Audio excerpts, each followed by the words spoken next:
नमस्कार, आप देख रहे हैं न्यूज़ 9 भारतवर्ष में आपके साथ ज्योति चौहान। उत्तर प्रदेश की राजनीति में 2027 के चुनाव को लेकर लगातार पक्ष विपक्ष तैयारी में जुटा हुआ है। इसी बीच हमारे साथ बातचीत करने के लिए मौजूद है राष्ट्रीय प्रवक्ता धर्मेंद्र यादव जी, जिनसे हम आज जानेंगे राजनीतिक गलियारों में सत्ता किसकी होगी।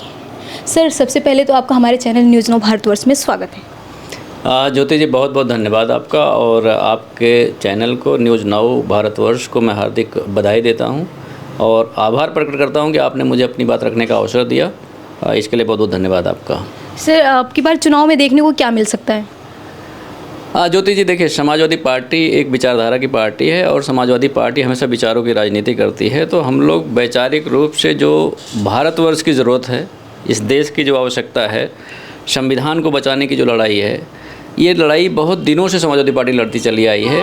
तो उसी के मद्देनज़र इस देश में संविधान बचा रहे और लोगों की भागीदारी सुनिश्चित हो, सामाजिक न्याय की लड़ाई हो, उसको हम ज़मीनी स्तर पर पहुंचाने का प्रयास कर रहे हैं। और 2024 के चुनाव में आपने देखा होगा कि जिस तरह से समाजवादी पार्टी के लोग, समाजवादी विचारधारा के लोगों ने भारतीय जनता पार्टी जैसे बड़ी पार्टी को, जिसके पास संसाधनों की कोई कमी नहीं है, पैसा इतना है कि जिसका कोई हिसाब किताब नहीं है, उसके बावजूद भी इस देश की जनता ने, समाजवादी पार्टी ने और समाजवादी की जो नेतृत्व था, उसकी रणनीति ने भारतीय जनता पार्टी को कम से कम उत्तर प्रदेश में बुरी तरह से हरा दिया था। तो 2027 में हम पूरी विश्वास के साथ आपको कह रहे हैं कि समाजवादी पार्टी की सरकार बनेगी और हम भारतीय जनता पार्टी को उत्तर प्रदेश से भगा करके फिर उसके बाद केंद्र में भगाने का काम करेंगे। अभी उपचुनाव हुआ था जिसमें भाजपा का देखा गया कि अलग ही परफॉर्मेंस था। उपचुनाव के बारे में मैं अगर आपको बहुत विस्तृत बताऊं तो कटहरी विधानसभा एक है अम्बेडकर नगर में, वहाँ का जो टारगेट था, भारतीय जनता पार्टी के लोगों ने जो अधिकारियों को टारगेट दिया था, जितने सरकारी कर्मचारी हैं, प्राथमिक विद्यालय के टीचर, प्राथमिक विद्यालय के प्रिंसिपल, जूनियर हाई स्कूल के प्रिंसिपल, बीडीसी सदस्य, जिला पंचायत सदस्य, उसके बाद BDO, SDM, DM, SP, SSP, CEO, police, पूरी मशीनरी ये काम में लगी हुई थी कि समाजवादी पार्टी की विचारधारा के वोट को कैसे ना बनने दिया जाए, वोट को कैसे ना डालने दिया जाए, और उनको धमका करके, जो प्रभावशाली लोग उस क्षेत्र के थे, कोई प्रधान प्रभावशाली है तो उसे ज़बरदस्ती पुलिस उठा ले गई। तो इस तरह से एक लूट करके जीता है। तो कोई लूट करके अगर धन इकट्ठा कर ले तो भारतीय जनता पार्टी लूट की जीत है। ये उपचुनाव कोई चुनावी प्रक्रिया की जीत नहीं है, लोकतंत्र की जीत नहीं है, ये लूट की जीत है। तो उनको मुबारक हो, हम ऐसे लोकतंत्र में विश्वास नहीं करते। उपचुनाव के बाद पक्ष विपक्ष दोनों दलित वोटों को अपनी ओर करने की कोशिश में लगा हुआ है। देखिए, समाजवादी पार्टी का लगातार ये सोचना है कि इस देश में जो अंतिम पंक्ति के व्यक्ति हैं और इस व्यवस्था के अनुसार, भारतीय संविधान के अनुसार, दलितों की जो आर्थिक स्थिति है, सामाजिक स्थिति है, वो ज़्यादा ख़राब है। तो हमें उस पर काम करने की आवश्यकता है। उनकी भागीदारी के लिए हम लगातार काम कर रहे हैं। हम वोट बैंक की राजनीति के लिए नहीं कर रहे हैं। हम चाहते हैं कि दलितों का सामाजिक स्तर सुधरे, दलितों में शिक्षा हो, दलितों में रोज़गार मिले और दलितों की आर्थिक असमानता कम हो और वो मुख्य धारा में आ करके देश के विकास में अपनी भूमिका तय करे। तभी जाके देश विकसित भारत बन पाएगा। मुंह के बोलने से विकसित भारत नहीं बनेगा। अगर इस देश का लगभग 23% आबादी दलित की है, 23% आबादी अगर मुख्य धारा में नहीं आएगी तो देश का कभी विकास संभव नहीं है। तो हम देश के विकास को ध्यान में रखते हुए उनके विकास की बात करते हैं, उनके न्याय की बात करते हैं, उनकी भागीदारी की बात करते हैं, उनके शिक्षा की बात करते हैं, उनके स्वास्थ्य की बात करते हैं, उनके लिए रोज़गार की बात करते हैं, उनके लिए व्यापार की बात करते हैं, और जिनके पास कम ज़मीनें हैं उन्हें ज़मीन देने की भी बात करते हैं। तो ये समाजवादी पार्टी की सोच है। भाजपा दलित वोटों को लेकर गांव-गांव में प्रचार प्रसार कर रही है, उसको आप कैसे देखते हैं? भारतीय जनता पार्टी सही मायने में तो अभी ज़मीन छीनने काम कर रही है। पूरे उत्तर प्रदेश के अंदर जितने भूमाफिया हैं सब भाजपा ही हैं। समाजवादी पार्टी भी पीछे नहीं, बिल्कुल गलत बात है। वो भारतीय जनता पार्टी का प्रोपेगेंडा है। और आज भी मैं आपसे कह रहा हूँ, हमारे राष्ट्रीय अध्यक्ष जी ने कई बार कहा है, कई सारा अभियान चला रहे हैं। हमारे राष्ट्रीय अध्यक्ष जी ने बड़े बड़े चैनलों पर बोला है कि अयोध्या के अंदर अगर आप रजिस्ट्री का आंकड़ा निकाल के सार्वजनिक कर दें तो ये बात तय हो जाएगी कि जो भारतीय जनता पार्टी है वो किस तरह से भूमाफिया की पार्टी बन के रह गई है। गरीबों का हक छीन रही है, किसानों का हक छीन रही है, व्यापारियों का हक छीन रही है।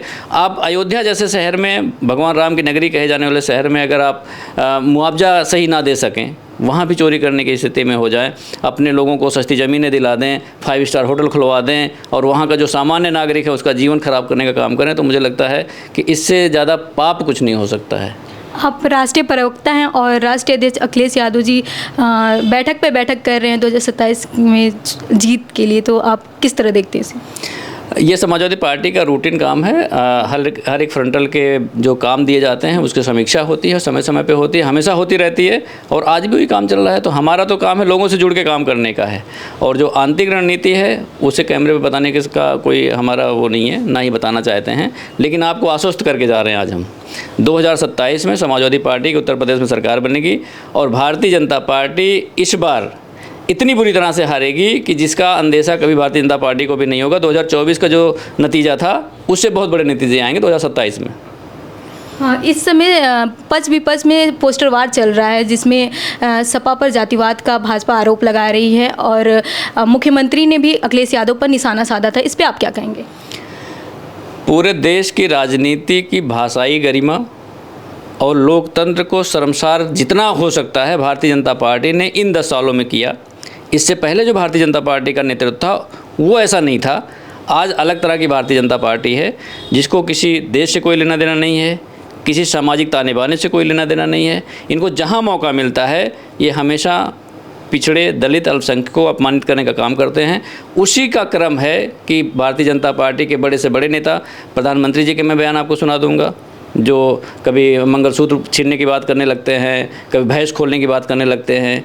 इतने बड़े लोकतंत्र, दुनिया का सबसे बड़ा लोकतंत्र है भारत, उस भारत के सबसे बड़े लोकतंत्र के प्रधानमंत्री अगर इतने निचले स्तर तक आकर बयान देंगे तो ये तो स्वाभाविक है। मुख्यमंत्री तो और निचले स्तर के बयान देंगे और उप मुख्यमंत्री फिर और निचले स्तर का बयान देंगे। तो ये तो इनकी परंपरा भी है, इनको ट्रेनिंग भी दी जाती है कि आप व्यक्ति को ह्यूमिलिएट करिए, अपमानित करिए, उससे उसकी परफॉर्मेंस कम हो जाएगी। तो ये इनकी रणनीति का हिस्सा है, ये लगातार करते रहते हैं। समाजवादी इसको जानते हैं। खुशी की बात यह है कि इस देश का युवा भी समझने लगा इस बात को, इस देश का किसान भी समझने लगा, व्यापारी भी समझने लगा। अब सब देश के लोग समझ रहे हैं कि भारतीय जनता पार्टी क्या नज़रिया है उसका देश के प्रति, क्या जिम्मेदारी निभाना चाहती है। उसी से बौखला करके भारतीय जनता पार्टी इस तरह का उलूल जुलूल बयान दे रही है आज की डेट में। आपसे मेरा आखिरी सवाल रहेगा कि लोकसभा चुनाव में सपा ने पीडीए का दांव खेला था, क्या विधानसभा चुनाव में भी ये देखने को मिल सकता है? फिर मैं आपसे कह रहा हूँ कि हर एक राजनीतिक दल को देश के बारे में सोचना चाहिए। देश से बड़ा कुछ नहीं है, दल देश से बड़े नहीं होते हैं।